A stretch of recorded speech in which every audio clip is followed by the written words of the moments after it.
Hello, it's Kim Polland again, coming to you today with my book, I Never Thought It Could Have Happened, Book One, The Sisterhood.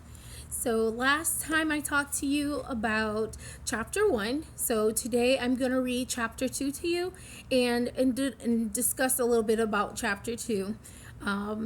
Last time I just went over some of the characters. I didn't read it.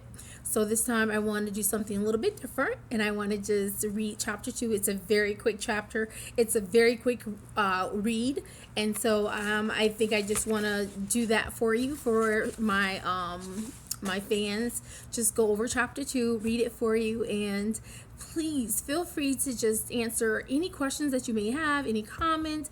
Please leave them, on my YouTube account, and I will definitely get back to you with the answers that you have.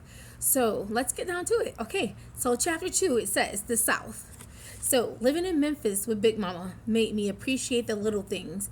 Big Mama was my grandma on my dad's side. My dad was the only child, so he was sort of a mama's boy. You could say Big Mama did not take any mess from anyone. She stood about 5 feet 8 inches. She was big boned, which was what we like to call a woman with meat on her bones, a little heavy set in the South. She had brown eyes, black hair that she often covered with a bandana. If they were going to church, she would wear a good wig. Big Mama didn't drink any alcoholic beverages. However, she did smoke like a chimney. Many times, Tracy and I would threaten to throw her cigarettes away, and she would threaten to whip our little behinds with a switch. We would put them down and run and laugh. Everyone thought I was the shortest and thinnest child growing up, with pigtails as long as they could be.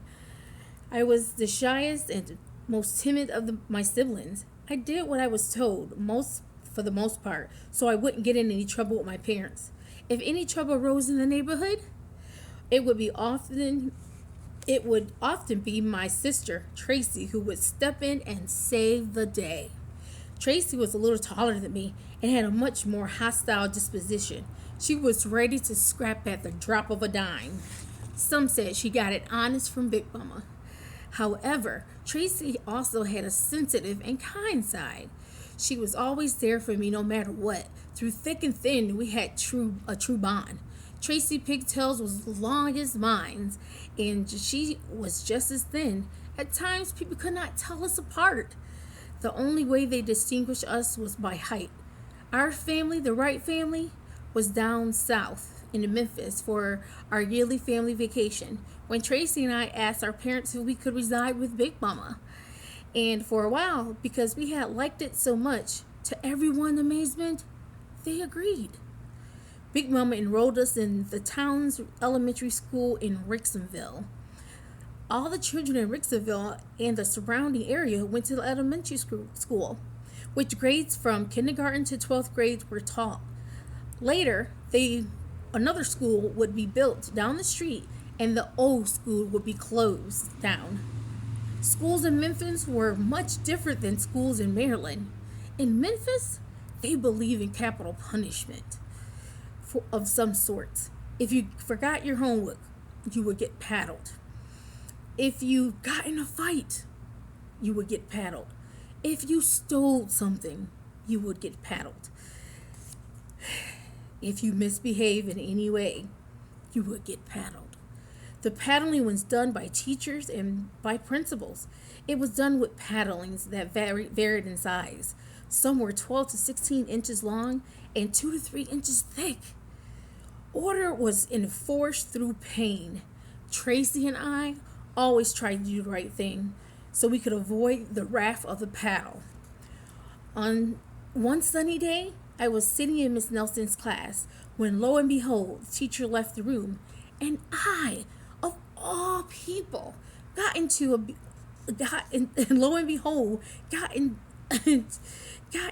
an altercation with another student. When the teacher came back into the room, I had returned back to my desk as if nothing had happened.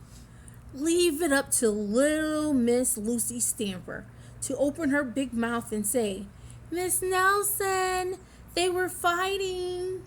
Right away, I looked shocked because I knew what that meant. But at the same time, I was proud that I stood up for myself. I had never stood up for myself before. After all, I was only 8 years old. So the teacher, the other student, and I headed to the principal's office, where I tried to tell him my side of the story. He was not trying to hear it. So the paddle came out, all 12 to 16 inches of it. I stood there and took my paddling like a young woman. I never got another paddling ever at school. When I got on the bus and told my sister what had happened, Tracy was proud of me for standing up for myself. Tracy said, "I am so proud of you. You didn't get beat up like you always do. I am so proud of you." Tracy gave me a big hug and sat down in our seats. "Thanks, Tracy," I smiled, feeling awesome and relieved that that day was over. Usually you are a scaredy cat, but not this time. I am proud of you, little sister. I was so happy. We laughed and joked on the ride home because we couldn't wait to tell Big Mama.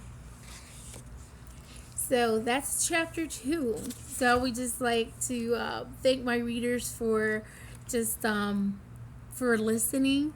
And if you have any questions for me, just like I say, thank you so much.